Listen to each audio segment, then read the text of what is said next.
The rain hammered against the windows of the Philadelphia Police Academy as Detective Sarah Chen stared at the crime scene photos spread across her desk. 3 women, all found in abandoned warehouses, all with the same distinctive markings carved into their wrists. The Riverside Killer had struck again, and the city was gripping with fear. What the seasoned detectives didn't know was that the key to solving this case would come from the most unlikely source, a woman they had dismissed, ridiculed, and written off as weak. Before we jump back in, tell us where you're tuning in from. And if this story touches you, make sure you're subscribed, because tomorrow I've saved something extra special for you. A woman who would prove that sometimes the greatest strength comes wrapped in the most unassuming package. Detective Sarah Chen had always been small for her age. At 28, standing barely 5 feet 2 inches tall with a slight frame that made her look more like a college student than a police officer, she had grown accustomed to being underestimated. Her dark hair was pulled back in a simple ponytail, and her face bore the kind of earnest expression that seemed to invite condescension from those who mistook kindness for weakness. She wore her police uniform with quiet pride, though the standard issue gear seemed to dwarf her petite frame, making her appear even younger and more fragile than she actually was. The morning Sarah walked through the reinforced doors of the Philadelphia Police Academy's advanced training facility, she carried with her a worn leather briefcase that had belonged to her father, a patrol officer who had died in the line of duty when she was just 16. The briefcase contained her training records, psychological evaluations, and a recommendation letter from Captain Maria Rodriguez, the only superior who had seen potential in Sarah's unconventional approach to police work. The weight of expectation pressed down on her shoulders as she navigated the corridors filled with the sounds of physical training, weapons practice, and the kind of aggressive banter that had become synonymous with law enforcement culture. The Philadelphia Police Department's Advanced Criminal Investigation program was designed to identify and train the next generation of elite detectives. Only 30 candidates had been selected from across the entire metropolitan area, chosen based on their performance records, psychological profiles, and recommendations from their commanding officers. The program was intensive, competitive, and had a reputation for breaking down officers who couldn't handle the pressure of advanced investigative techniques and high-stakes casework. Sarah entered the main briefing room to find herself surrounded by 29 other candidates, nearly all of them men in their 30s and 40s. They possessed the kind of imposing physical presence that seemed to fill the space around them, broad shoulders, confident postures, and the weathered faces of officers who had spent years working the streets of one of America's most challenging cities. Their uniforms were adorned with commendation ribbons, unit patches, and the subtle insignia that communicated years of experience in narcotics, homicide, gang enforcement, and special operations. The atmosphere in the room buzzed with testosterone and professional rivalry. Clusters of officers compared their case closure rates, shared war stories from their time in various precincts, and engaged in the kind of competitive verbal sparring that served to establish pecking orders before the program even began. Sarah heard fragments of conversation that painted a picture of men who had seen everything the city could throw at them: officer-involved shootings, drug busts that had taken down major distribution networks, gang investigations that had resulted in federal prosecutions, and homicide cases that had made headlines across the region.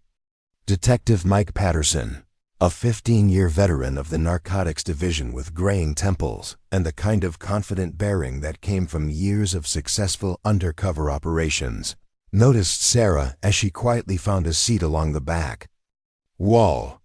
He nudged his companion, Detective Tony Martinez, a heavy-set man with multiple commendation patches across his chest, who had built his reputation working organized crime cases in South Philadelphia. "Look what we got here," Patterson commented, his voice carrying just loud enough for nearby officers to hear. Looks like community relations sent someone to the wrong classroom. Martinez chuckled, adjusting his badge as he looked Sarah over with undisguised amusement. Maybe she's here to take notes for the real candidates. You know, administrative support. The laughter that rippled through the immediate vicinity wasn't cruel in nature, but it carried the dismissive tone of men who had never seriously considered that someone like Sarah could be their professional equal. It was the kind of casual dismissal that she had encountered throughout her 7-year career in law enforcement, well-meaning but fundamentally condescending assumptions about her capabilities, based solely on her appearance and demeanor. Sarah didn't respond to the comments, instead focusing her attention on the materials that had been distributed for the morning briefing. She had learned long ago that engaging with such commentary only reinforced the stereotypes she was trying to overcome. Better to let her work speak for itself, even though she knew that approach often meant working twice as hard for half the recognition.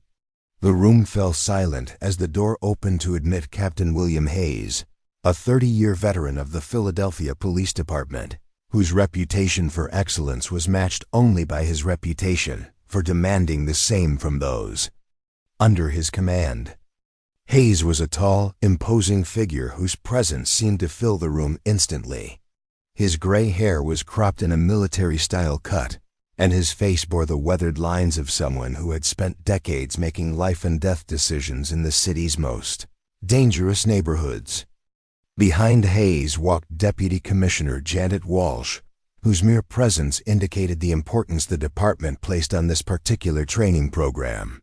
Walsh was known throughout the law enforcement community as a brilliant investigator, who had risen through the ranks by solving cases that others had given up on. Her sharp eyes swept the room with the intensity of someone constantly evaluating potential threats and opportunities. "Welcome to the Advanced Criminal Investigation Program," Hayes began, his voice carrying the authority of someone accustomed to immediate attention and respect. "Look around this room carefully, because half of you won't be here in 6 weeks. By the time we're finished, maybe 5 of you will have earned placement in the Major Crimes Division." His gaze moved methodically across the assembled candidates, lingering momentarily on each face as if cataloging their potential and limitations. When his eyes reached Sarah, there was a brief pause, not dismissive, but calculating, as if he were trying to reconcile her appearance with her presence in such an elite program. "This isn't about writing traffic tickets or responding to domestic disturbance calls," Hayes continued, beginning to pace with measured steps that echoed against the polished floor. "This is about investigating the kinds of cases that define careers and change lives. Homicides where the evidence is minimal and the stakes are maximum. Serial crimes where the perpetrator stays one step ahead of conventional investigation techniques. Organized crime operations where a single mistake can cost lives." The weight of his words settled over the room like a heavy blanket. Sarah felt the familiar mixture of excitement and apprehension that came with being presented with a challenge that would test the absolute limits of her capabilities. This was what she had been working toward throughout her entire career. Opportunity to prove that her unconventional approach to police work could be effective at the highest levels of criminal investigation. "We'll begin with fundamentals," Hayes announced, gesturing toward a door marked with security warnings and access restrictions. "Crime scene analysis, evidence evaluation, psychological profiling, and interrogation techniques. But first, I want to see what you think you already know." The pairing system for the initial evaluation seemed to happen organically, as candidates naturally gravitated toward others with similar backgrounds and experience levels. Homicide detectives paired with homicide detectives, narcotics officers sought out others from specialized enforcement units, and gang investigators found common ground with those who had worked similar cases. Sarah found herself standing alone as the partnerships formed around her, an isolation that felt both familiar and frustrating. Hayes surveyed the room, noting the natural clustering that had occurred. "Preparing and narrating this story took us a lot of time, so if you are enjoying it, Subscribe to our channel. It means a lot to us. Now back to the story. His eyes settled on Sarah, then shifted to Detective Patterson, who had positioned himself with several other senior investigators near the front of the room. "Chun," Hayes called out, his voice cutting through the ambient conversation. "You're partnered with Patterson for the initial evaluation." Patterson looked genuinely surprised, glancing around as if expecting to discover that Hayes had made some kind of mistake. "Captain, with all due respect, these initial assessments are designed to evaluate candidates under realistic pressure. I'm not sure pairing me with—" He gestured vaguely in Sarah's direction. "Someone without major crimes experience is going to provide an accurate assessment of either of our capabilities." Hayes's expression didn't change, but there was something in his eyes that suggested Patterson had just made exactly the kind of assumption the captain had been expecting. "Detective Patterson, are you suggesting that I don't understand how to structure an effective evaluation?" "No, sir," Patterson replied quickly, recognizing that he had ventured into dangerous territory. "I just want to ensure that we're maximizing the learning opportunity for all candidates. Then I suggest you focus on maximizing your own performance, rather than making assumptions about your partners," Hayes responded, his tone carrying a subtle warning that the conversation was over. As they moved toward the practical evaluation area, Sarah could hear whispered conversation starting up behind her. The other candidates were clearly intrigued by Hayes's decision to pair the program's most experienced detective with its most unlikely participant. Some viewed it as an obvious mismatch that would quickly expose Sarah's limitations, while others wondered if there was something about her background that they hadn't yet discovered. The evaluation facility was a meticulously constructed replica of various crime scene scenarios: apartments, office buildings, warehouse spaces, and outdoor locations where evidence had been carefully planted according to specific case parameters. The attention to detail was extraordinary, from the positioning of physical evidence to the subtle environmental factors that could influence an investigation's direction. Patterson and Sarah were assigned to a simulated homicide scene in a recreated apartment setting. The victim was a mannequin positioned to suggest a struggle, with evidence scattered throughout the space in patterns that told a story for those trained to read the signs. Blood spatter analysis, fingerprint placement, signs of forced entry, and personal belongings that had been disturbed all contributed to a complex puzzle that would test the candidate's ability to reconstruct events and identify potential suspects. "All right, Chen," Patterson said, rolling up his sleeves as they approached the scene perimeter. "I'll take the lead on this evaluation. Why don't you observe my process and maybe take some notes? These scenarios can be pretty complex for someone without extensive homicide experience." Sarah nodded politely, but her eyes were already moving systematically across the scene, cataloging details with the methodical precision that had been drilled into her during her years of patrol work. While Patterson began his investigation using the standard procedural approach taught in detective training, starting with the obvious evidence and working outward, Sarah noticed something that made her pause: the positioning of the victims. Personal belongings suggested a narrative that didn't quite align with the obvious signs of struggle. A coffee cup on the kitchen counter was positioned as if it had been set down carefully rather than dropped during a confrontation. The victim's jacket was draped over a chair in a way that suggested premeditation rather than sudden violence.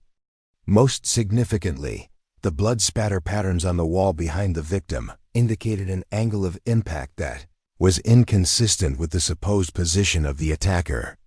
Patterson's investigation was thorough and professional, following established protocols with the competence of someone who had processed dozens of actual crime scenes. He documented the obvious evidence, noted the signs of forced entry at the front door, and began constructing a timeline based on the apparent sequence of events. His analysis was textbook correct according to standard investigative procedures. "Looks like a robbery gone wrong," Patterson concluded after 20 minutes of careful examination.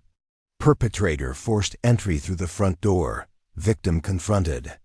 The intruder, struggle ensued, and the victim was killed during the altercation. The scattered personal belongings suggest the perpetrator was searching for valuables after the fact.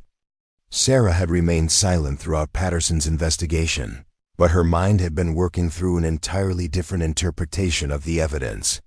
The inconsistencies she had noticed suggested a much more complex scenario, one that challenged the obvious narrative that Patterson had constructed. "What do you think, Chun?" Patterson asked, his tone suggesting that he expected her to simply agree with his professional assessment. "Pretty straightforward case, right?" Sarah hesitated, knowing that challenging Patterson's conclusion would likely be viewed as presumptuous by someone with her limited major crimes experience. But the evidence was telling a different story, and her training had taught her that the most obvious explanation wasn't always the correct one. "I think there might be another interpretation," Sarah said quietly, moving toward the kitchen area where she had noticed the carefully positioned coffee cup. "The blood spatter pattern suggests the victim was struck from a different angle than would be consistent with a confrontational struggle at the front door." Patterson frowned, following her gaze toward the wall where the blood evidence had been placed. "That's just variation in the spatter pattern. Crime scenes are messy. You can't expect every piece of evidence to align perfectly." "But look at the coffee cup," Sarah continued, pointing toward the counter. "It's positioned as if it was set down carefully, not dropped during a struggle. And the victim's jacket is draped over the chair in a way that suggests they were relaxed, not confronting an intruder." She moved toward the victim's position, gesturing toward the mannequin's orientation. "If the victim was confronting someone who had forced entry through the front door, we would expect to see defensive wounds, signs of a struggle near the entrance, and personal belongings scattered in a pattern consistent with someone trying to escape or fight back." Patterson's expression shifted from dismissive to genuinely curious as Sarah continued her analysis. "Instead, what we see suggests that the victim knew their attacker, invited them in, and was likely sitting at the kitchen table when the assault occurred. The signs of forced entry were probably staged after the fact to create the appearance of a robbery. That's..."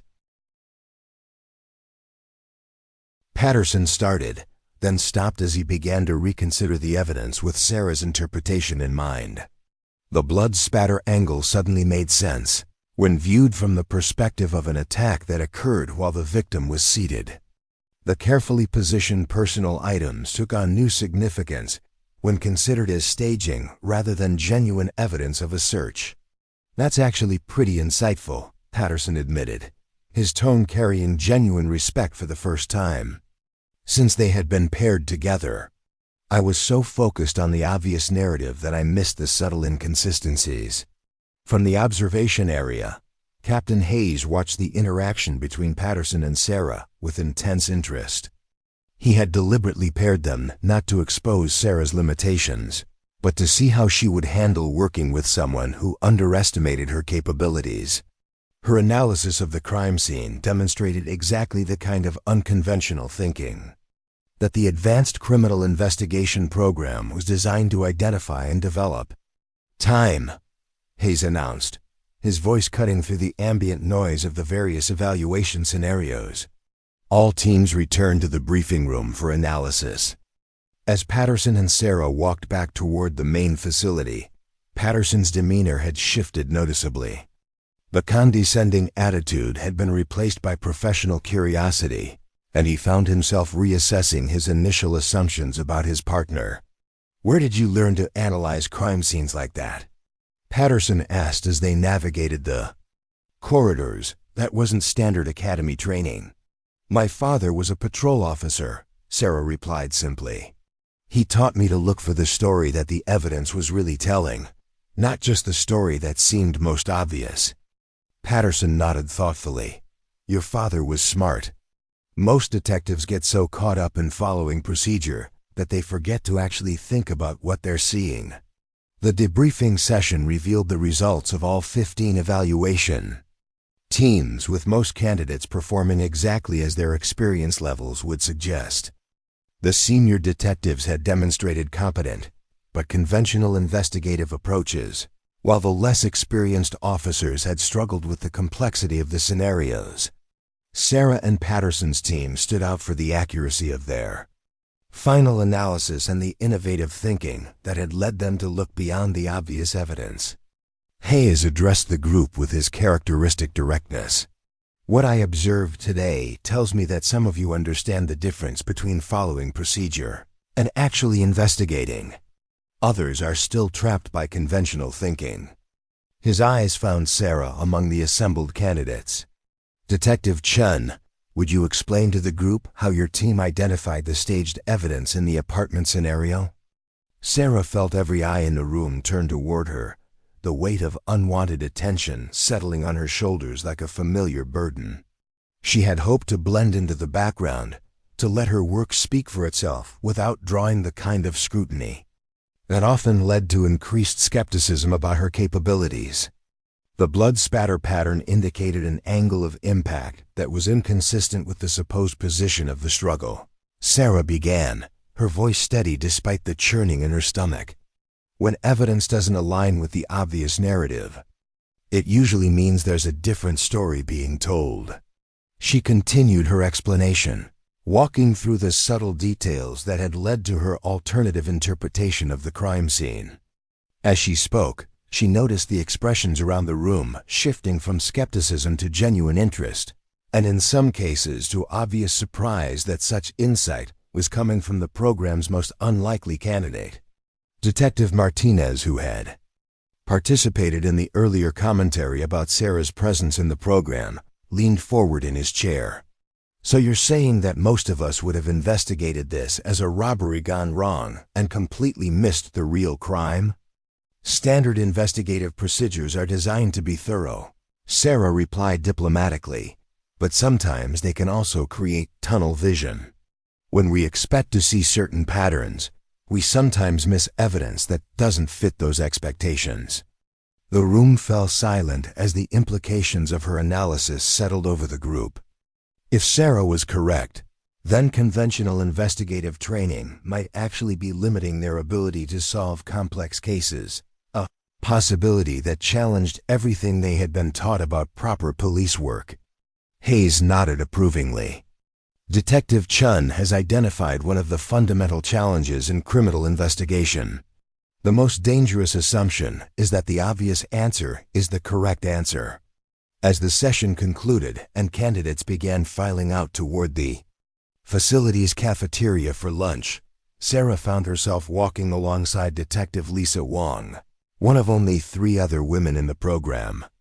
Wong was a 10-year veteran of the robbery division with an impressive case closure rate and a reputation for methodical, thorough police work. That was impressive back there, Wong said quietly as they moved through the corridors. I've been in this job for a decade, and I'm not sure I would have caught those inconsistencies. Thank you, Sarah replied, genuinely appreciating the recognition from another female officer who understood the particular challenges they faced in a male-dominated profession. Can I ask you something? Wong continued, lowering her voice. As they approached the cafeteria, what made you notice those details that Patterson missed? Is it just natural observation skills, or is there something else? Sarah considered the question carefully. The truth was that her approach to investigation had been shaped by experiences that most of her colleagues hadn't shared. Years of being underestimated had taught her to pay attention to details that others overlooked, to question assumptions that seemed obvious, and to look for truth in places where others might not think to search. I guess when people don't expect much from you, you learn to see things differently, Sarah answered honestly. You start paying attention to details that might give you an edge. Wong nodded with understanding. I know exactly what you mean. Sometimes being dismissed can actually be an advantage if you know how to use it. The cafeteria conversation that afternoon reflected the morning's evaluations, with candidates discussing the various scenarios and comparing their approaches to evidence analysis. Sarah sat at a corner table with a simple sandwich and water. preferring to listen rather than participate in the often boastful exchanges happening around her. "Hey, Chun," called Detective Rodriguez, a gang unit veteran who had scored well on his own evaluation. "Patterson was telling us about your crime scene analysis. Where'd you learn to think like that?" The question drew attention from nearby tables, and Sarah found herself once again the focus of unwanted scrutiny. She had hoped that her partnership with Patterson would remain relatively anonymous, but evidently her unconventional analysis had made enough of an impression to generate broader interest. "Just paying attention to details," Sarah replied simply, hoping to deflect the conversation away from herself. "Come on," Rodriguez pressed, grinning at his companions. "That wasn't just paying attention. You basically rewrote the entire case narrative. Patterson said you caught things that he completely missed, and he's been working homicides for 8 years. More laughter rippled through the room, though this time it carried a different tone than the morning's dismissive comments. There was genuine curiosity now, mixed with the competitive awareness that Sarah might represent more of a challenge than they had initially assumed. Detective Johnson, a heavily muscled officer with numerous SWAT commendations, joined the conversation from a neighboring table. "I heard you think most of us would have missed the real crime completely. That's a pretty bold assessment for someone who's never worked a major case." The room quieted slightly as the competitive undertone became more apparent. Sarah recognized the challenge in Johnson's voice, the need to reassert dominance after being surprised by an unexpected rival. "I didn't mean to suggest that anyone would miss anything," Sarah replied carefully. "Different people see different things. That's why partnership investigations are usually more effective than individual efforts." "Diplomatic answer," Johnson acknowledged, but his smile didn't reach his eyes. "But you still think your approach is better than standard investigative procedures?" Before Sarah could respond, Patterson's voice cut through the tension from across the room. "Actually, Johnson, her approach caught evidence that my standard procedures completely missed. Maybe instead of getting defensive, we should be asking what we can learn." The unexpected support from Patterson shifted the dynamic in the room. If a senior detective with his reputation was acknowledging Sarah's capabilities, then dismissing her was no longer a safe assumption. "All I'm saying," Patterson continued, moving closer to the center of the conversation, "is that Chun showed me something today that 8 years of homicide experience hadn't taught me. That's worth paying attention to, not criticizing." The remainder of the lunch period passed with a more subdued atmosphere, as candidates processed the implications of the morning's evaluations and recalibrated their assessments of each other. Sarah finished her meal quickly and excused herself, preferring to avoid the continued attention that seemed to follow her wherever she went. As she walked through the facility's corridors toward the afternoon training sessions, Sarah reflected on how quickly her situation had changed. This morning she had been dismissed as an obvious mismatch for the program. Now she found herself viewed as a potential threat by some and a curiosity by others, neither of which was particularly comfortable, but both of which represented progress from being completely ignored. The afternoon's training focused on psychological profiling techniques, with candidates learning to analyze behavioral patterns and criminal psychology as tools for investigation. The session was led by Dr. Rebecca Foster, a forensic psychologist, who had consulted on some of the most challenging cases in the city's recent history. "Criminal behavior follows patterns," Dr. Foster explained as she distributed case files for analysis. "Understanding those patterns allows investigators to predict behavior, identify likely suspects, and anticipate future actions." The case files contain detailed information about unsolved crimes, with personal details removed to allow for objective analysis. Candidates were asked to develop psychological profiles of the perpetrators based solely on the evidence and behavioral patterns documented in the files. Sarah's analytical approach to the psychological profiling exercise proved to be as unconventional as her crime scene analysis had been that morning. While most candidates focused on obvious behavioral indicators and standard psychological categories, Sarah found herself paying attention to subtle details that suggested different motivations and personality types. The case she had been assigned involved a series of burglaries with unusual characteristics. The perpetrator seemed to take items of minimal monetary value while leaving obvious valuables behind, suggesting motivations beyond simple theft. Most of the psychological profiles being developed by other candidates focused on standard criminal categories: drug addiction driving desperate behavior, juvenile delinquency, or organized crime testing security systems. Sarah's analysis took a different direction.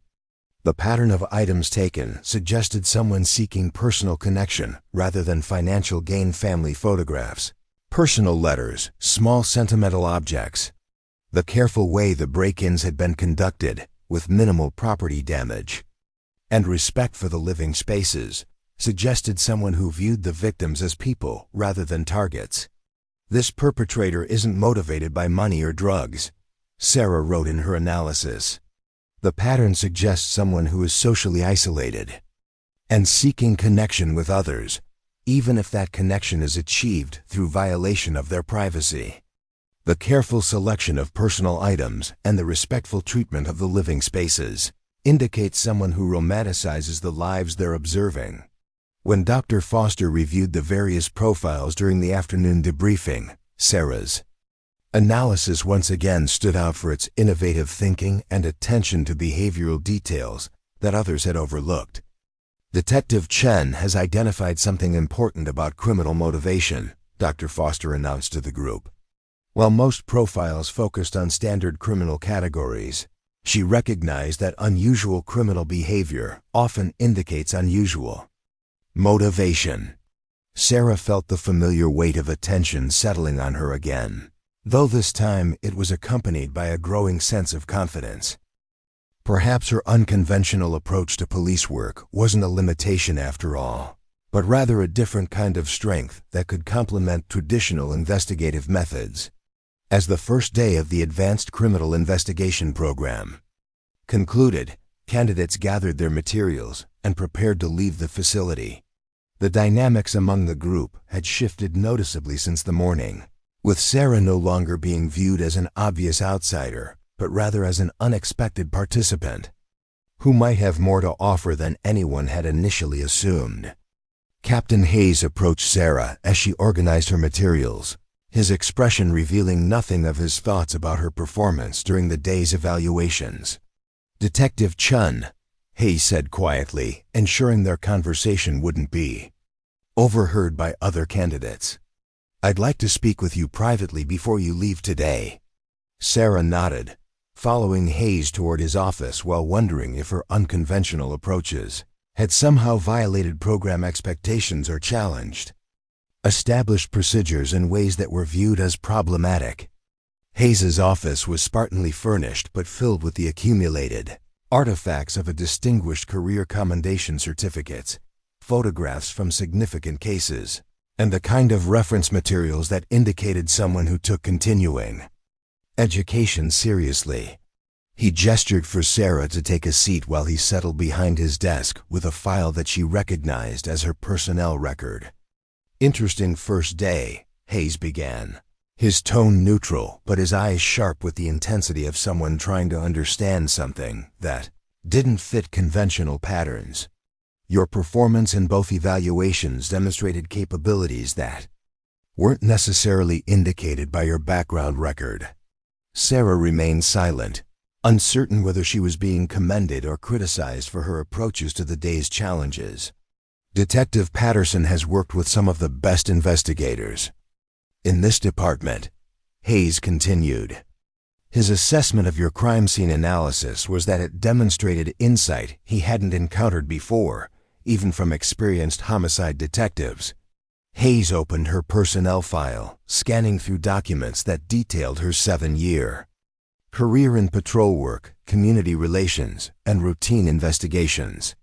"Your record shows competent but unremarkable police work, satisfactory performance evaluations, minimal disciplinary issues, but nothing that would suggest the kind of analytical capabilities you demonstrated today.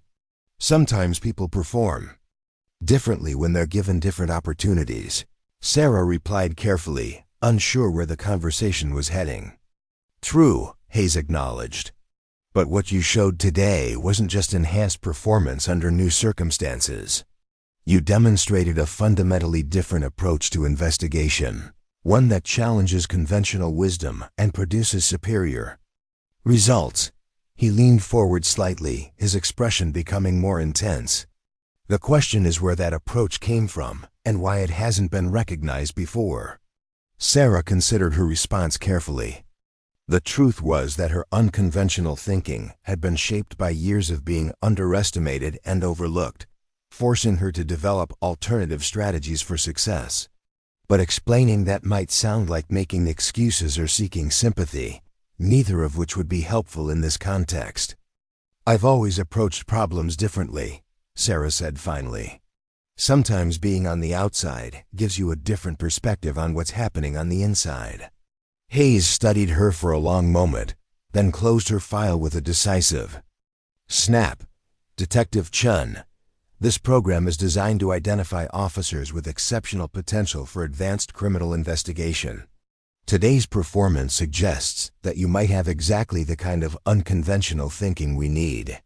He stood and moved toward the window, looking out at the city where the cases they would soon be investigating were already developing. Tomorrow we'll begin working with actual case files, unsolved crimes that have challenged some of our best detectives. I'm curious to see how your analytical approach applies to real-world scenarios. As Sarah left Captain Hayes' office and walked toward the parking area, she reflected on how dramatically her situation had changed in just one day. She had entered the program expecting to struggle for acceptance and recognition. Instead, she found herself being viewed as someone with unique capabilities that might contribute to solving cases that had stumped more experienced investigators. The drive home through Philadelphia's evening traffic gave her time to process the day's events and prepare mentally for the challenges that lay ahead. Tomorrow would bring new tests, new opportunities to prove herself, and new chances to demonstrate that sometimes the most effective investigators are those who think differently about the nature of crime and criminal behavior. As she pulled into the driveway of her modest row house in the city's Fishtown neighborhood, Sarah allowed herself a moment of quiet satisfaction. For the first time in her career, she felt like she might be exactly where she belonged, not despite her differences, but because of them. The Philadelphia Police Academy's Advanced Criminal Investigation program was about to discover that their most unlikely candidate might also be their most valuable asset.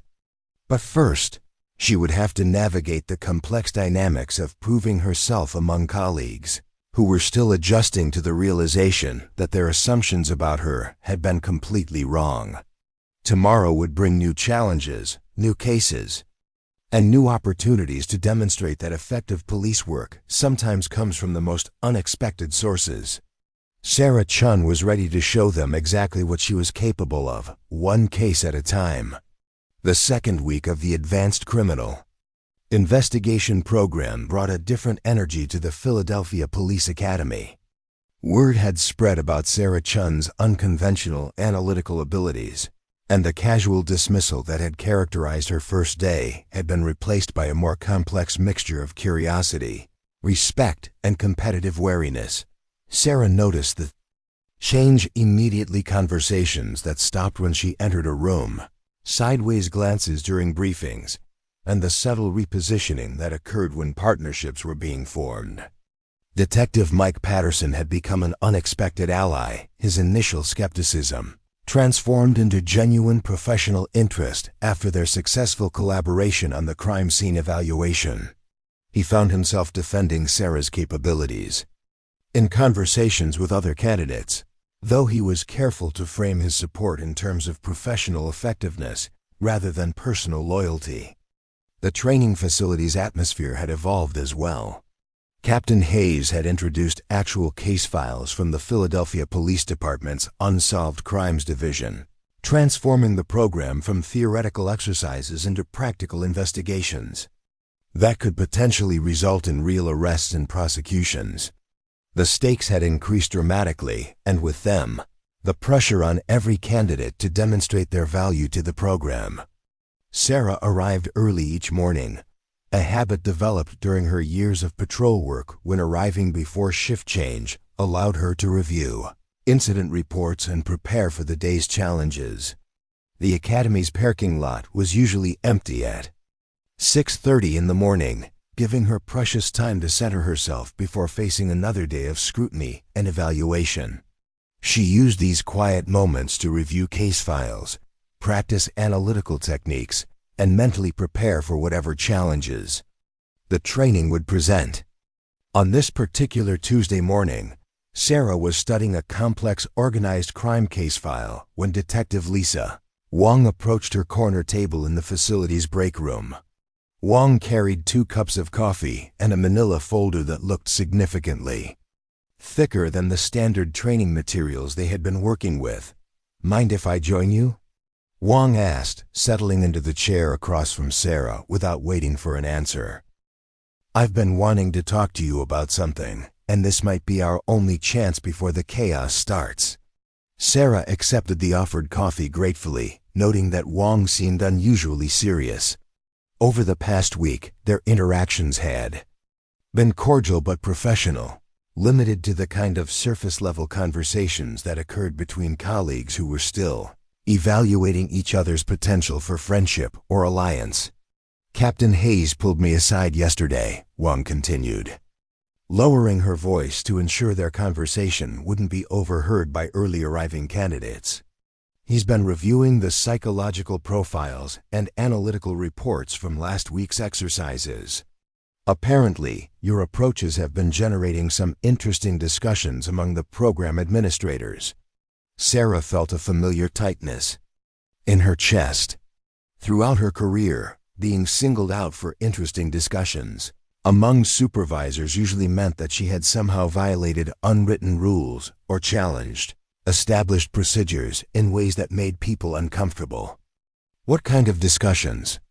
Sarah asked carefully, though she wasn't entirely sure she wanted to know the answer.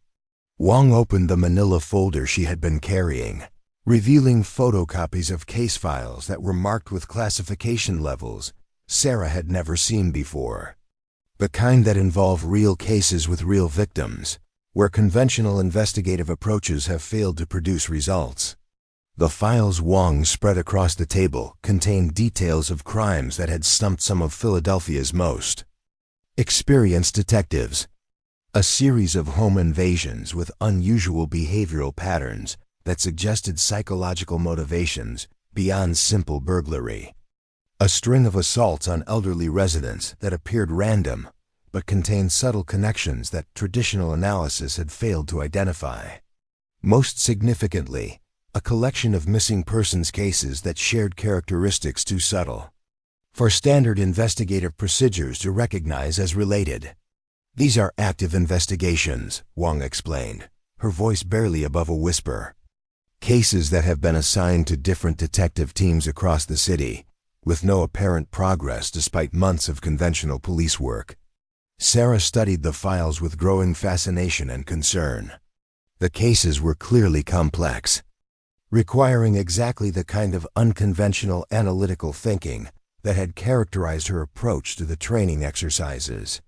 But they were also real crimes with real victims, where mistakes could have devastating consequences. "Why are you showing me these?" Sarah asked, though she suspected she already knew the answer. "Because Captain Hayes thinks your analytical approach might identify patterns that others have missed," Wong replied. "He wants to see if your unconventional thinking can be applied to actual investigations, not just training scenarios." The implications of what Wong was suggesting settled over Sarah like a heavy weight. If Hayes was considering involving her in active investigations, it meant that her performance during the first week had been more impressive than she had realized. It also meant that the pressure to succeed was about to increase exponentially. "There's something else," Wong continued. glancing around to ensure they were still alone. Hayes isn't just interested in your analytical abilities. He's been asking questions about your background, your training history, and specifically about why someone with your capabilities has been working patrol for 7 years without advancement. Sarah's stomach clenched as she realized that her carefully constructed professional persona was being scrutinized by people with the authority and resources to uncover details she preferred to keep private. Her career had been deliberately low profile, designed to avoid exactly the kind of attention that could lead to uncomfortable questions about her past. What kind of questions? Sarah asked, though she dreaded the answer. Wong hesitated, clearly uncomfortable with the direction the conversation was taking. Questions about why you've never applied for detective positions before, why your performance evaluations have been consistently average despite obvious analytical capabilities, and whether there might be aspects of your background that weren't included in your official personnel file. The break room began to fill with other candidates arriving for the day's training, forcing Wong to quickly gather the classified files and lower her voice even further. Sarah, I don't know what your story is, and I'm not asking you to tell me, but whatever reasons you've had for keeping a low profile, that's about to become impossible. As Wong departed to prepare for the morning briefing, Sarah remained at the corner table, staring into her coffee cup while processing the implications of what she had just learned. Throughout her career, she had carefully maintained the kind of unremarkable professional profile that allowed her to do her job effectively without attracting unwanted attention. That strategy was apparently no longer viable. The truth was that Sarah's analytical capabilities weren't the result of natural talent or exceptional training. They had been developed through necessity, shaped by experiences that had taught her to see patterns and connections that others missed because her survival had depended on recognizing threats and opportunities that weren't immediately obvious. Her father's death when she was 16 hadn't been the random act of violence that appeared in his official service record. Officer David Chun had been investigating corruption within his own precinct when he was killed in what was officially classified as a robbery gone wrong. Sarah had spent years studying the case files, analyzing evidence that hadn't been properly investigated, and developing the analytical skills that would eventually serve her so well in police work. The irony wasn't lost on her that the same capabilities that had allowed her to uncover the truth about her father's murder were now threatening to expose her to exactly the kind of attention she had spent her career avoiding. People with the resources to investigate corruption within police departments rarely appreciated having their activities scrutinized by patrol officers with unconventional analytical abilities. The morning briefing brought news that would transform the trajectory of the Advanced Criminal Investigation Program and Sarah's role within it. Captain Hayes entered the room accompanied by Deputy Commissioner Walsh and a third individual whose presence immediately elevated the seriousness of whatever announcement was coming. Detective Commander Angela Rivera was a legend within the Philadelphia Police Department, known for her success in solving high-profile cases that had defied conventional investigative approaches. Her reputation extended far beyond the city limits, with federal agencies regularly consulting her on cases involving unusual criminal patterns and complex psychological motivations. Her presence in a training program briefing was unprecedented and indicated that something significant was about to occur. Changes to the program schedule, Hayes announced without preamble, due to evolving circumstances, were accelerating the timeline for practical application of investigative techniques.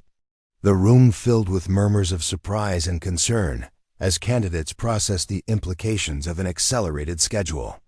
Advanced training programs had carefully structured timelines designed to build skills progressively, and rushing those processes could be dangerous for both the trainees and any cases they might be assigned to work.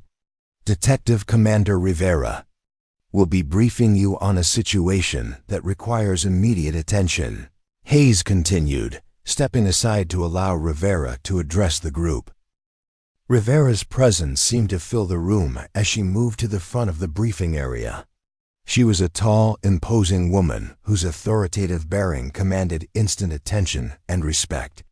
Her dark hair was pulled back in a practical style, and her face bore the confident expression of someone accustomed to making critical decisions under extreme pressure. 3 days ago, Philadelphia police received reports of a missing college student. Rivera began, her voice carrying the gravity of someone discussing life and death situations. 21-year-old Amanda Foster, a junior at Temple University, failed to return to her dormitory after an evening class, initially treated as a routine missing person case. She activated a projection system that displayed photographs of Amanda Foster, a young woman with dark hair and an earnest expression that reminded Sarah uncomfortably of her own college years. The photos showed someone who appeared responsible and cautious, not the type to simply disappear without explanation. Yesterday, we discovered that Amanda Foster is the fourth college-aged woman to disappear from the Philadelphia area in the past 6 months. Rivera continued. Previous cases were handled by different precincts and weren't recognized as potentially related until yesterday's analysis. The projection changed to display a map of Philadelphia with 4 locations marked in red, showing the areas where each woman had last been seen. The geographic pattern was subtle but definitive. All 4 disappearances had occurred within a specific radius of the city center, suggesting either a perpetrator with limited mobility or someone deliberately operating within a particular territory. Conventional investigative approaches have failed to identify any connections between the victims beyond their age and gender, Rivera explained. Different social circles, different universities, different employment patterns, and different lifestyle choices. Standard victimology analysis suggests these should be unrelated cases. Sarah found herself studying the map with growing interest, noting patterns that weren't immediately obvious but became more apparent when viewed through the analytical framework she had developed over years of studying seemingly unrelated events. The timing of the disappearances suggested a pattern of escalation, while the geographic distribution indicated someone with intimate knowledge of the city's transit systems and population patterns. The situation has been complicated by jurisdictional issues, Rivera continued. Multiple precincts have been working these cases independently, with minimal communication and coordination. Critical evidence may have been overlooked, and investigative opportunities may have been missed. The room fell silent as the implications became clear. 4 young women had disappeared. Conventional investigative approaches had failed to identify the connections between their cases, and time was running out for any potential victims who might still be alive. This is where the advanced criminal investigation program becomes directly relevant, Hayes interjected, resuming control of the briefing. Detective Commander Rivera has requested that this program's analytical resources be applied to these cases as a practical training exercise with real-world consequences. Sarah felt every nerve in her body come alive with a mixture of excitement and terror. This was exactly the kind of challenge she had been training for throughout her career, but it was also the kind of high-stakes situation where mistakes could cost lives and failure could destroy careers. Candidates will be divided into teams and assigned specific aspects of the investigation, Rivera announced. Crime scene analysis, victimology assessment, geographic profiling, and behavioral pattern analysis. Each team will have access to all available evidence and will be expected to produce actionable intelligence within 72 hours. The competitive dynamics in the room shifted instantly as candidates began calculating their chances of being assigned to teams that would allow them to distinguish themselves in such a high-profile investigation. Success in this assignment could define careers, while failure could eliminate any hopes of advancement within the department. "Chun," Hayes called out, his voice cutting through the ambient tension. "You'll be working directly with Detective Commander Rivera on comprehensive case analysis. The room erupted in surprised murmurs as the implications of Hayes' announcement became clear. Sarah had just been assigned to work directly with one of the department's most respected investigators on the most important case currently active in the city. It was an unprecedented opportunity for someone with her limited experience, and it also represented a level of pressure that could be overwhelming. Detective Patterson caught Sarah's eye from across the room, giving her a subtle nod that communicated both congratulation and concern. Over the past week, he had become increasingly aware of Sarah's analytical capabilities, but he also understood the professional risks associated with high-profile failure in such a visible assignment. The rest of you will be assigned to supporting investigative teams, Rivera continued, working under the supervision of experienced detectives on specific aspects of the case. This is not a competition. It's a collaborative effort to find 4 missing women and potentially save lives. As the briefing concluded and team assignments were finalized, Sarah found herself walking alongside Rivera toward a secure conference room that had been converted into a temporary command center for the investigation. The walls were covered with photographs, maps, timeline charts, and evidence documentation that represented months of unsuccessful investigative work. Detective Chen, Rivera said as they settled at a conference table surrounded by case files, Captain Hayes tells me that you have an unconventional approach to case analysis. I'm hoping that unconventional thinking might identify patterns that more traditional approaches have missed. Sarah nodded, though she felt the familiar weight of expectation that came with being singled out for her analytical abilities. I'll do my best, Commander. Where would you like me to start? Rivera gestured toward the comprehensive collection of evidence and documentation that filled the room. Start wherever your instincts tell you to start. I've been working these cases for 3 weeks using every conventional investigative technique. In the book, nothing has produced actionable leads. Sarah began her analysis by studying the photographs of all 4 victims, looking for connections that went beyond the obvious demographic similarities.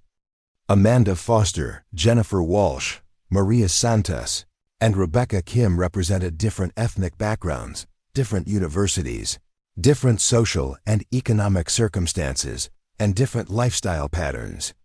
Conventional victimology suggested they should have nothing in common beyond their age and gender.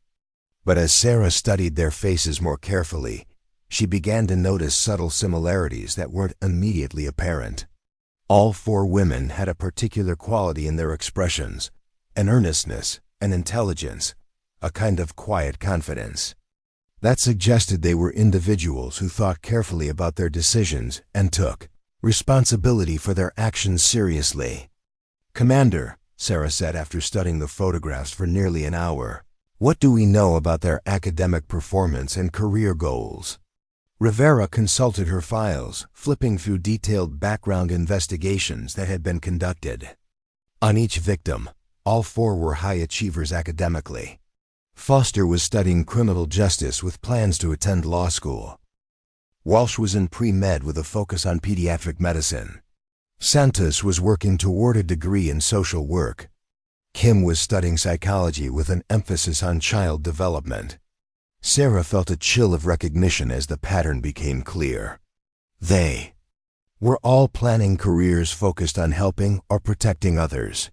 Not just academically successful, but specifically oriented toward service professions. That's an interesting observation, Rivera acknowledged, but I'm not sure how it helps us identify a perpetrator or predict future targets. Sarah continued studying the case files, focusing on the specific circumstances surrounding each disappearance. The locations where the women had last been seen didn't show obvious patterns when analyzed geographically, but when she began plotting them according to the timing of the disappearances, a different kind of pattern emerged. The escalation pattern isn't random, Sarah said, moving to the map on the wall and tracing connections between the marked locations. Each disappearance occurred closer to major transit hubs than the previous one. Foster disappeared near Temple, University's main campus. Walsh vanished near 30th Street Station. Santos was last seen near the Market-Frankfurt line. Kim disappeared near City Hall. Rivera joined her at the map, studying the pattern Sarah had identified with growing interest. You think the perpetrator is using public transportation to access victims and escape afterward? More than that, Sarah replied, her mind working through the implications of what she was seeing. I think the perpetrator is specifically targeting women who use public transportation regularly, and the escalation pattern suggests increasing confidence and sophistication in the selection and abduction process. She turned back to the victim. Photographs, studying them with renewed focus. Commander, what do we know about their daily routines and transportation patterns? Rivera consulted additional files, reading through detailed reconstructions of each victim's final days. All four used public transportation regularly. Foster took the subway to evening classes. Walsh used the train system to commute between her job and university. Santos relied on buses for transportation to her internship. Kim used multiple forms of public transit, depending on her schedule. Sarah felt pieces of the puzzle beginning to align in her mind, forming a picture that was both clearer and more disturbing than anything the conventional investigation had produced. He's not selecting victims randomly.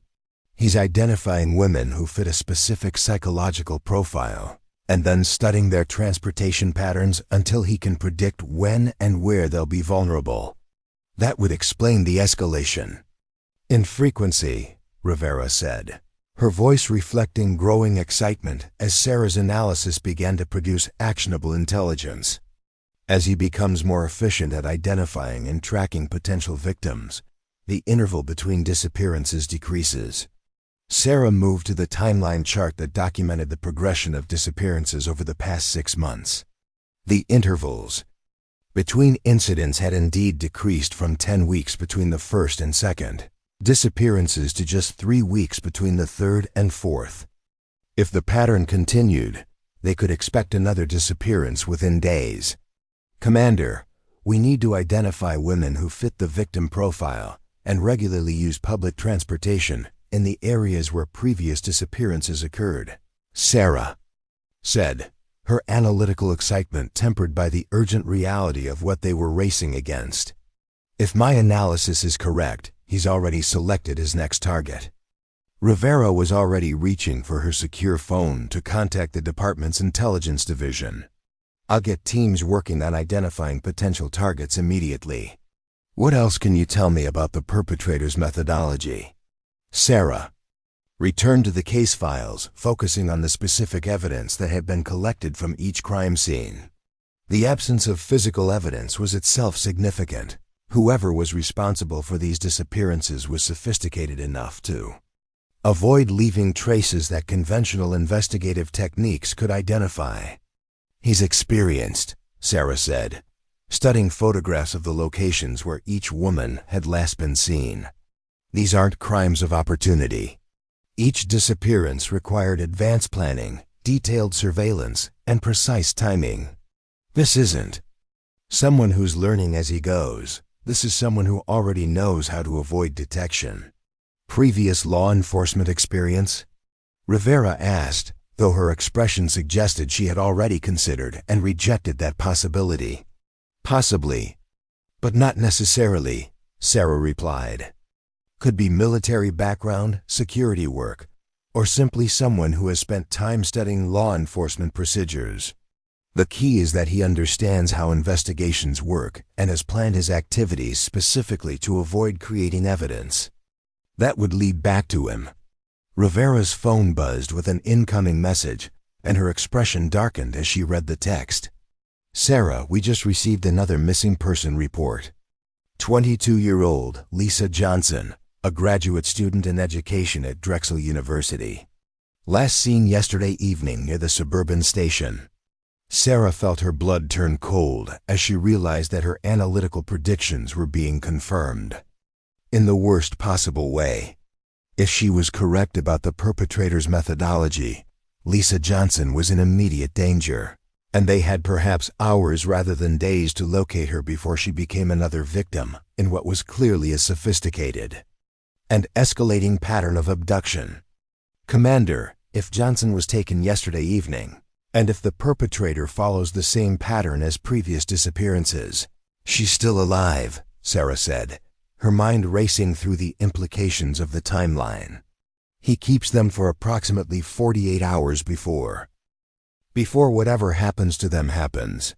Rivera was already coordinating with multiple units through her phone, directing resources toward the immediate search for Lisa Johnson while simultaneously implementing Sarah's analysis as the framework for expanded investigative efforts. Chen, I need you to refine your profile of the perpetrator and the selection methodology. If we can predict his next move, we might be able to intercept him. As Sarah immersed herself in the comprehensive analysis that might be their only hope of saving Lisa Johnson's life, she realized that her career had just taken a dramatic and irreversible turn. Whether she succeeded or failed in this investigation, she would never again be the anonymous patrol officer who could blend into the background of the Philadelphia Police Department. The stakes were higher than anything she had ever encountered. The pressure was intense enough to break most investigators, and the time remaining to achieve success was measured in hours rather than days. But for the first time in her career, Sarah felt like she was exactly where she belonged, using capabilities that had been developed through years of struggle and adversity to make a difference in a situation where conventional approaches had failed. Detective Commander Rivera watched Sarah work with growing admiration and concern, recognizing that the young officer was operating at a level of analytical sophistication that surpassed many veteran investigators. But she also understood that success in this case would fundamentally change Sarah's trajectory within the department, while failure could destroy her career before it had truly begun. The next 12 hours would determine not only whether Lisa Johnson could be found alive, but also whether Sarah Chen would emerge from this investigation as one of the department's most valuable assets or as another casualty of the unforgiving pressures that defined advanced criminal investigation work. As afternoon turned to evening, the command center filled with additional personnel as the investigation expanded to include federal resources and specialized units from across the region.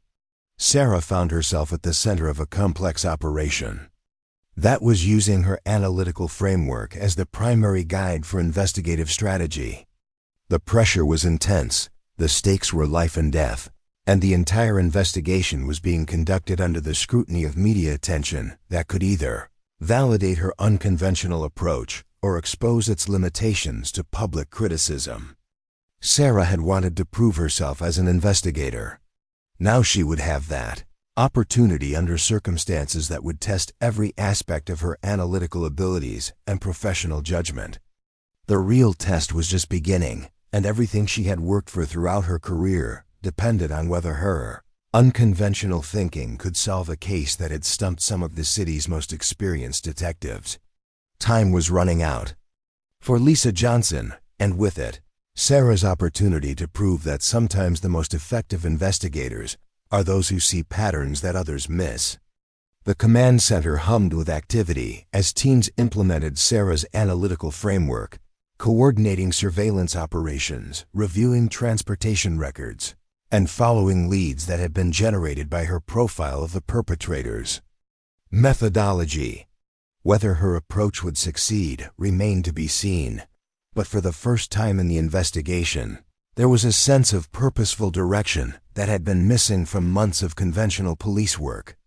Sarah Chen was about to discover whether her years of being underestimated had prepared her for the ultimate test of her investigative capabilities, or whether the pressure of such a high-stakes case would reveal limitations that she hadn't yet recognized in herself. The clock was ticking, lives hung in the balance, and the next phase of the investigation would determine whether Sarah's unconventional analytical approach could succeed where traditional methods had failed. The real challenge was just beginning. The digital clock on the command center wall showed 11:47 p.m. when Sarah Chen made the connection that would change everything. She had been studying surveillance footage from Philadelphia's transit system for 14 straight hours, her eyes burning from screen fatigue, when she noticed something that made her pulse quicken. A figure in a dark jacket appeared in multiple camera feeds across different stations, always positioned to observe, but never directly interacting with potential victims. Detective Commander Rivera had left 20 minutes earlier to coordinate with federal agents who had joined the investigation, leaving Sarah alone with Detective Patterson and two intelligence analysts who were processing data streams from across the city. The silence in the room was broken only by the steady hum of computer equipment and the occasional radio chatter from patrol units conducting surveillance operations.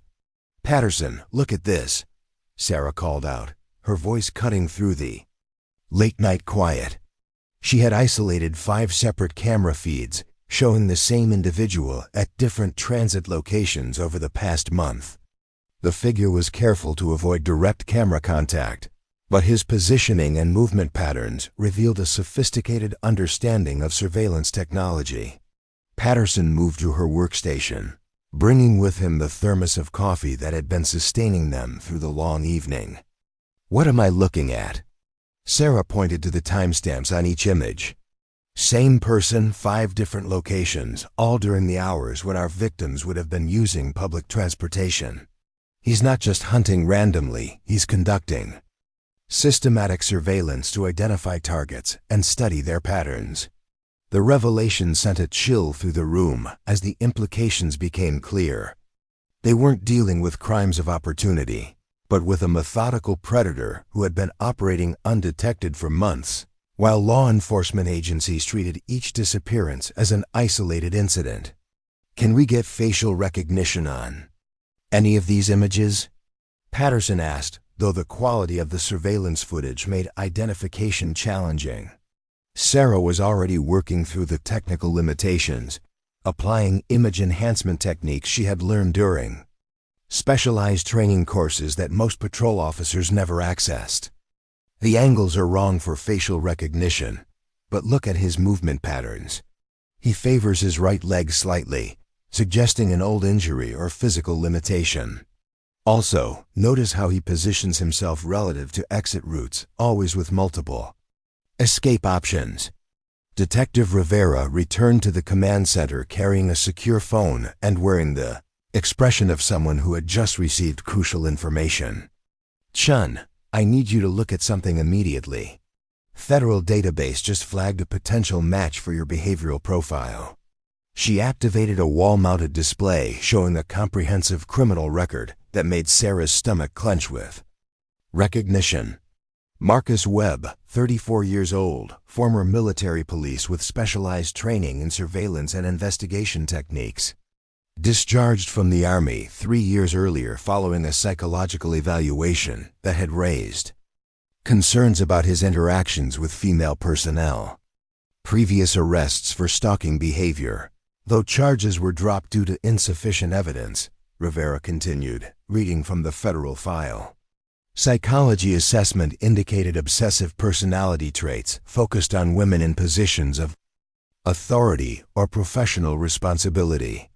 Sarah studied Webb's photograph with growing certainty that they had identified their perpetrator.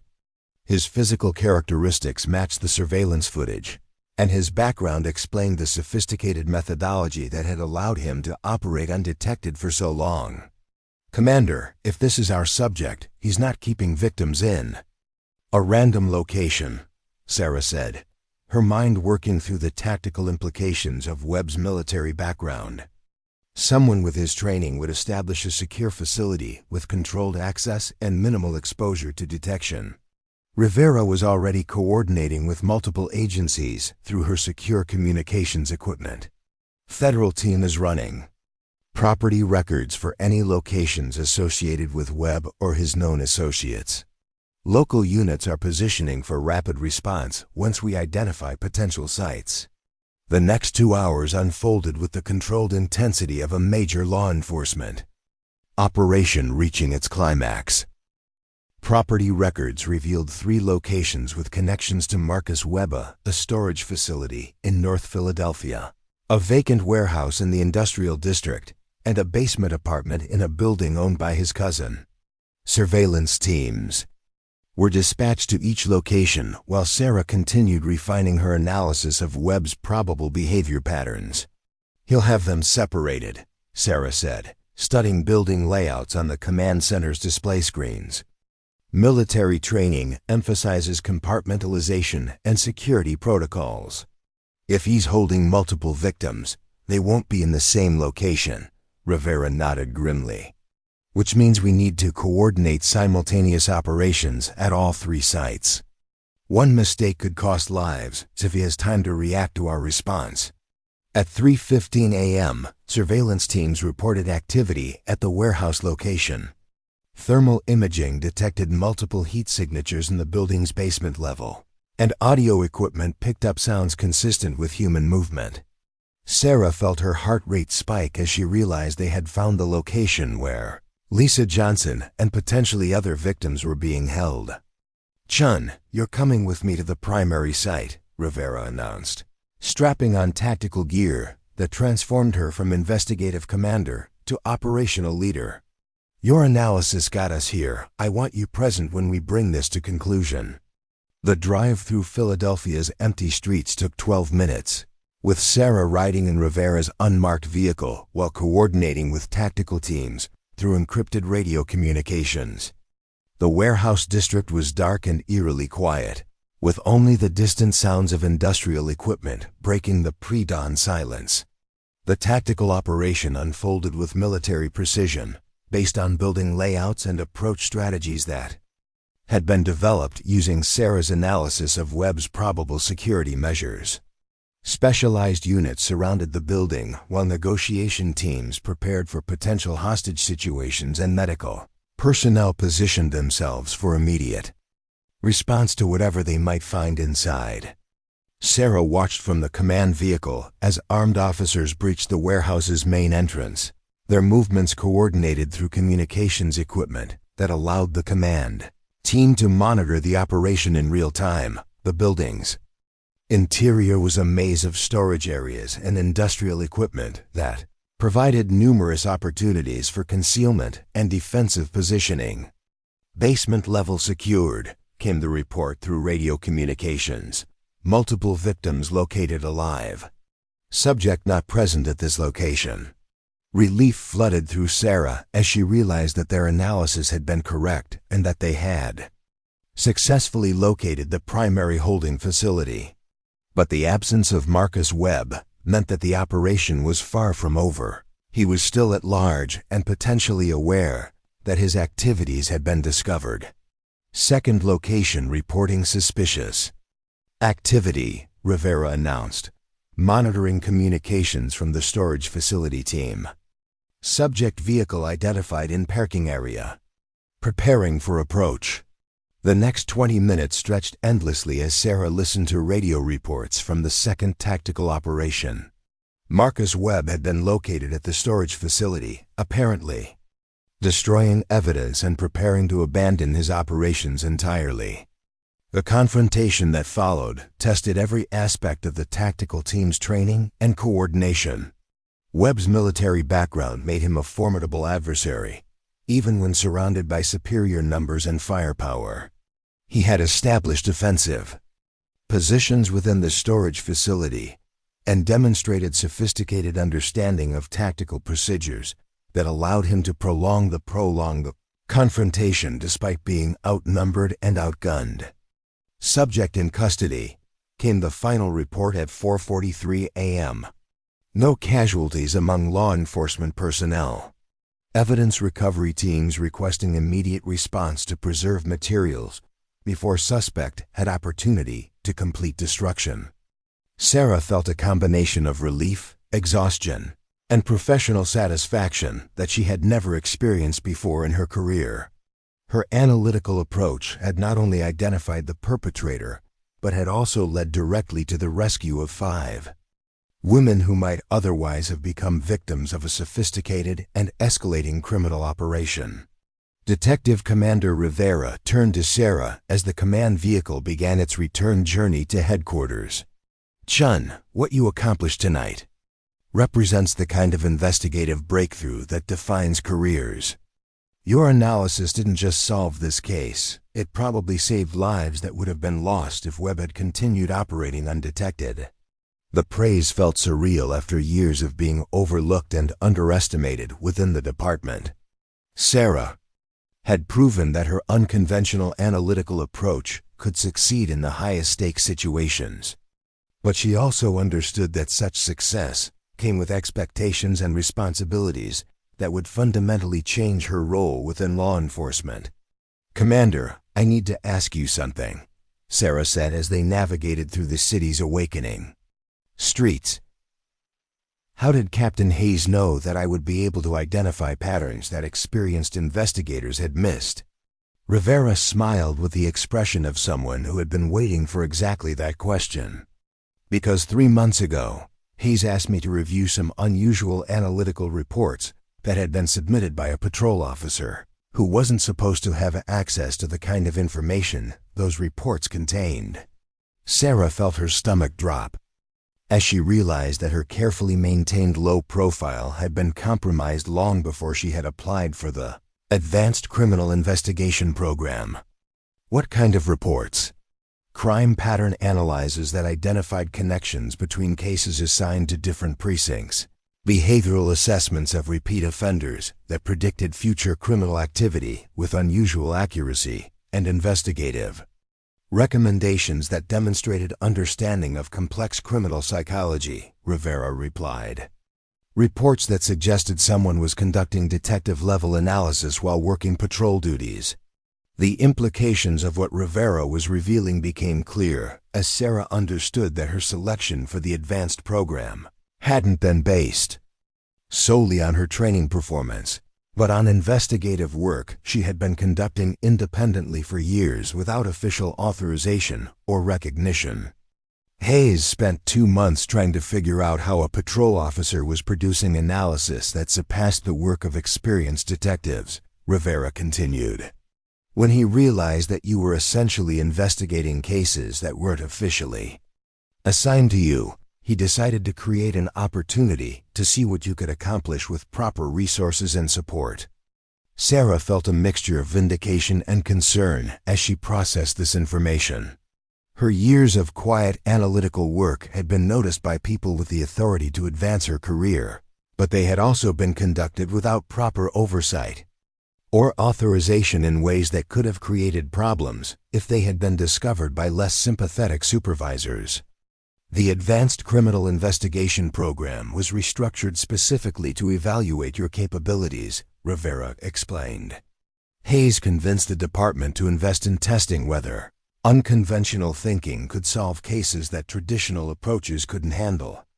As they arrived at police headquarters, Sarah understood that her career had reached a turning point that would require her to abandon the anonymity she had maintained throughout her years in law enforcement. The success of the Webb investigation would generate attention from media, federal agencies, and law enforcement organizations that would make it impossible to return to the quiet patrol work that had provided her safety and security. The debriefing process took most of the following day, with Sarah providing detailed explanations of her analytical methodology to investigators, federal agents, and department administrators who wanted to understand how her approach had succeeded where conventional techniques had failed. The questions were thorough and sometimes challenging, as officials tried to determine whether her success had been the result of reproducible analytical techniques or simply intuitive insights that couldn't be systematically applied to other cases. Detective Patterson attended many of the debriefing sessions, serving as both witness to Sarah's investigative process and advocate for the value of her unconventional approach. His support carried significant weight within the department, given his reputation and experience in major crimes investigation. What Chen demonstrated wasn't luck or intuition, Patterson explained to a panel of senior administrators. It was systematic analysis that identified patterns others had missed, because she approached the evidence without preconceptions about what she should find. Captain Hayes nodded in agreement. Detective Chen's methodology challenges some fundamental assumptions about investigative procedures, but the results speak for themselves. 5 women are alive because she saw connections that months of conventional police work had failed to identify. As the formal debriefing concluded, Sarah found herself facing a choice that would determine the trajectory of her career and her life. Detective Commander Rivera had offered her a position in the Major Crimes Division, with immediate assignment to cases involving complex criminal patterns and behavioral analysis. It was an opportunity that represented everything she had worked toward throughout her years in law enforcement. But acceptance would also mean abandoning the protective anonymity that had allowed her to investigate her father's death without interference, and committing to a level of public visibility that could expose her to the same kinds of dangers that had ultimately cost him his life. Sarah stood in Rivera's office as the sun set over Philadelphia, looking out at the city where she had spent her entire career and where she had just achieved the greatest professional success of her life. The Webb investigation had proven that her analytical capabilities could make a real difference in protecting innocent people from sophisticated criminals. The question now was whether she was ready to embrace the responsibilities and risks that came with using those capabilities at the highest levels of law enforcement, or whether the safer path lay in returning to the routine patrol work that had protected her from unwanted attention for 7 years. Detective Commander Rivera waited patiently for Sarah's decision, understanding that the choice represented more than just a career opportunity. It was a fundamental commitment to using exceptional abilities in service of justice, regardless of the personal costs that might result. Sarah Chen had proven herself capable of solving cases that had stumped veteran investigators, but now she faced the ultimate test of whether she was ready to embrace the full implications of her analytical gifts and the responsibilities they carried for protecting others from the kinds of predators who operated in the shadows of society.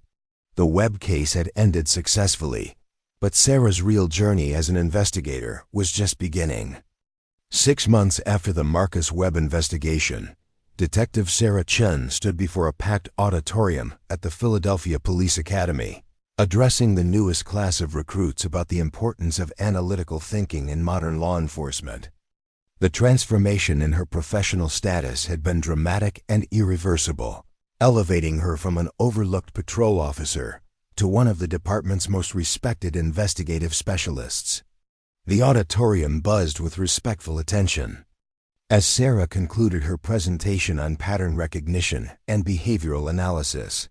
The recruits represented diverse backgrounds and experiences, but they shared the common goal of learning from someone whose unconventional approach had solved one of the city's most challenging cases. Questions about investigative methodology are natural, Sarah said, responding to a recruit who had asked about balancing intuition with procedural requirements. The key is understanding that effective police work requires both systematic analysis and creative thinking. Sometimes the most important evidence is what doesn't fit the obvious pattern.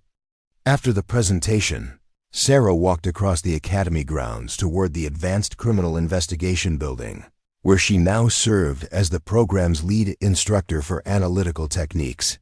The irony wasn't lost on her that she was now teaching in the same facility where she had once been dismissed as unsuitable for advanced police work. Detective Commander Rivera met her in the corridor outside the main briefing room, carrying a thick file folder that Sarah recognized as case materials requiring specialized analysis. Over the past 6 months, they had worked together on 17 major investigations, with Sarah's analytical approach consistently identifying patterns and connections that conventional methods had missed. New case from Atlantic City, Rivera sighed, handing Sarah the file. 3 apparent suicides over the past month, all with unusual circumstances that local investigators can't explain. FBI is requesting our analytical support. Sarah accepted the file with the mixture of excitement and responsibility that had become familiar since her promotion to the Major Crimes Division. Each new case represented an opportunity to apply her analytical skills to help solve complex criminal situations, but also carried the weight of knowing that real lives depended on the accuracy of her assessments. Unusual how? Sarah asked, already beginning to formulate analytical approaches as they walked toward her office. Victims had no apparent motive for suicide, no history of mental health issues, and all died using identical methods despite having no known connections to each other, Rivera explained. Local police treated them as separate incidents until the FBI pattern analysis flagged them as potentially related. Sarah's office reflected her new status within the department, with secure computer systems for accessing federal databases, wall-mounted displays for case analysis and reference, materials covering advanced investigative techniques. The space was functional rather than luxurious, designed to support the kind of intensive analytical work that had become her specialty. Detective Patterson knocked on her office door, carrying coffee and wearing the satisfied expression of someone bringing good news. Over the past 6 months, their professional partnership had evolved into genuine friendship, built on mutual respect for each other's investigative capabilities and shared commitment to solving complex cases.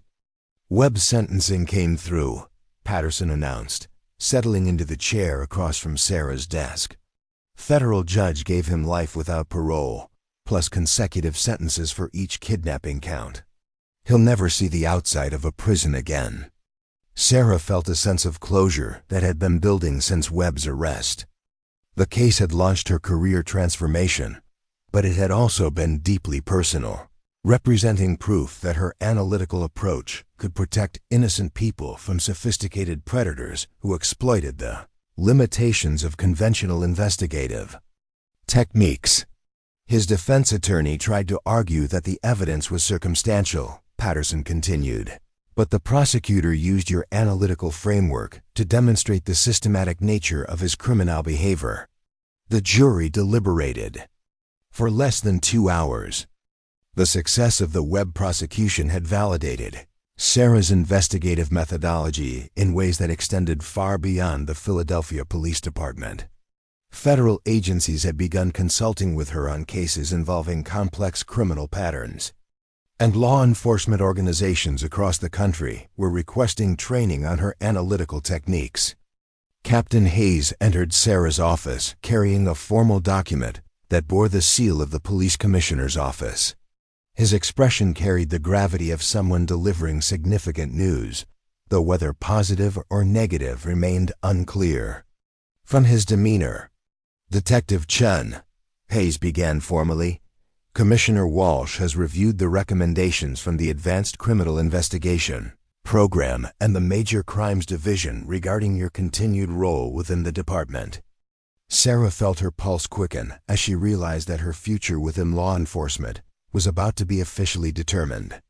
The past 6 months had been provisional in many ways, with her new responsibilities representing temporary assignments that could be modified or terminated based on performance evaluations and departmental needs. The Commissioner has authorized the creation of a new position within the department, Hayes continued, his expression shifting to reveal satisfaction. Analytical Investigation Specialist, reporting directly to the Deputy Commissioner with responsibility for pattern analysis across all major crimes investigations. The implications of what Hayes was announcing settled over Sarah with a mixture of pride and overwhelming responsibility. She was being offered a unique role within the department, one that would allow her to apply her analytical capabilities to the most challenging cases, while also establishing new protocols for investigative methodology. The position includes advanced security clearance, access to federal databases, and authority to coordinate with agencies outside Philadelphia when cases involve multi-jurisdictional elements, Hayes explained. Essentially, you would become the department's primary resource for cases that require unconventional analytical approaches. Sarah looked between Hayes and Rivera, understanding that they were offering her the opportunity to formalize and expand the work she had been doing informally for years. It represented recognition that her analytical approach had value beyond individual case solutions, potentially revolutionizing how the department approached complex criminal investigations. "There's one more thing," Rivera added, opening a secure communication device. "Federal Bureau of Investigation has requested that you participate in their behavioral analysis program as a consulting specialist. They want to learn your pattern recognition techniques for application to national-level investigations." The scope of what was being offered overwhelmed Sarah as she realized that her career had evolved from local patrol work to national level law enforcement consultation. The recognition was gratifying, but it also represented a level of responsibility and visibility that would fundamentally change her life. Detective Lisa Wong appeared in the office doorway, wearing the dress uniform. That indicated she had just returned from a formal ceremony. Over the past 6 months, Wong had become one of Sarah's closest colleagues, working together on several major investigations and developing analytical techniques that complemented Sarah's pattern recognition abilities. "Sorry to interrupt," Wong said, "but I wanted to tell you immediately. The commissioner just announced that the Advanced Criminal Investigation Program is being expanded based on the success of Chun's analytical methodology. They're creating specialized tracks for officers who demonstrate unconventional thinking capabilities." Sarah felt a sense of vindication that extended beyond her personal career advancement. The program that had initially seemed designed to expose her limitations was now being restructured to identify and develop other officers with similar analytical capabilities. Her success had opened doors for others who might otherwise be overlooked by conventional evaluation processes. "The first new class will include 15 officers selected specifically for pattern analysis training," Wong continued. "They're calling it the Chun Protocol, though I'm sure you'll want to suggest a less personal designation." The afternoon brought a steady stream of colleagues, supervisors, and federal representatives who wanted to discuss Sarah's new role and its implications for law enforcement cooperation across multiple agencies. Each conversation reinforced the reality that her career had reached a level of prominence that would make anonymity impossible, while also creating opportunities to influence investigative practices on a national scale.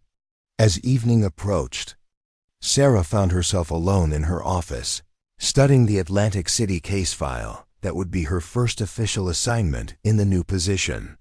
3 apparent suicides with unusual circumstances represented exactly the kind of complex pattern analysis that had become her specialty, but they also carried the weight of knowing that her analytical accuracy could determine whether additional lives would be lost to whatever criminal activity might be involved.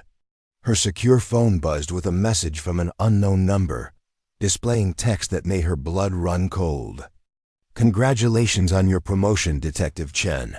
Your father would be proud of how you've used the skills he taught you. Some of us have been watching your career development with great interest." Sarah stared at the message with growing alarm, realizing that her increased visibility had attracted attention from people connected to her father's death 17 years earlier. The anonymous communication suggested that her success in solving complex cases had not gone unnoticed by individuals who preferred that certain investigations remain unsolved. She immediately contacted the department's threat assessment unit, reporting the message and requesting security evaluation for potential risks associated with her new role. The response was swift and comprehensive, with protective measures implemented within hours to address any dangers that might result from her prominence in high-profile investigations. Detective Commander Rivera returned to Sarah's office that evening, carrying additional security protocols and wearing the concerned expression of someone who understood the risks associated with investigating organized criminal activity. "Threat assessment is taking the message seriously," Rivera explained. "They think it's connected to your unofficial investigation into your father's death, which apparently attracted more attention than you realized." Sarah nodded grimly, understanding. that her success had exposed her to exactly the kinds of dangers she had spent years trying to avoid. But she also realized that retreating to anonymity was no longer possible, and that her analytical capabilities represented too valuable a resource to abandon because of personal security concerns. "I'm not backing down," Sarah said firmly. "If there are people who don't want certain cases investigated, that's exactly why this work needs to continue." 3 months later, Sarah stood in the same auditorium where she had first addressed police recruits, but this time she was speaking to a conference of federal investigators about the application of pattern analysis to multi-jurisdictional criminal investigations. The audience included representatives from 15 different agencies, all seeking to understand and implement the analytical techniques that had transformed her from an overlooked patrol officer into one of the country's most respected investigative specialists. The Atlantic City case had been solved within 2 weeks of Sarah's assignment, with her analysis revealing that the apparent suicides were actually murders designed to eliminate witnesses in a federal corruption investigation. The case had resulted in 17 arrests and had demonstrated the value of her analytical approach on a national scale. Effective investigation requires looking beyond obvious explanations, Sarah concluded her presentation. Sometimes the most important evidence is what seems inconsistent with the expected pattern. As the conference concluded, Sarah reflected on the journey that had brought her from ridicule and dismissal to recognition as a pioneering investigative specialist. The transformation had required courage to embrace opportunities despite personal risks, persistence in developing analytical capabilities despite lack of support, and determination to prove that unconventional thinking could solve cases that traditional methods couldn't handle. Detective Patterson joined her as she left the auditorium, carrying news that would define the next phase of her career. "Just received word from Washington. FBI Director wants to meet with you next week about establishing a national training program based on your analytical techniques." Sarah smiled as she realized that her influence on law enforcement practices would continue expanding, creating opportunities for other investigators to develop and apply unconventional analytical approaches to complex criminal cases. The work that had begun with pattern recognition in local crime scenes had evolved into methodologies that could transform investigative practices across the entire law enforcement community. The woman who had once been ridiculed as unsuitable for advanced police work had not only proven her critics wrong, but had also revolutionized approaches to criminal investigation that would protect countless innocent people from sophisticated predators operating in the shadows of society. Sarah Chen had discovered that sometimes the greatest strength comes from being underestimated, and that the most effective investigators are often those who see patterns that others miss, because they approach evidence without preconceptions about what they should find. Up next, you've got 2 more standout stories right on your screen. If this one hit the mark, you won't want to pass these up. Just click and check them out.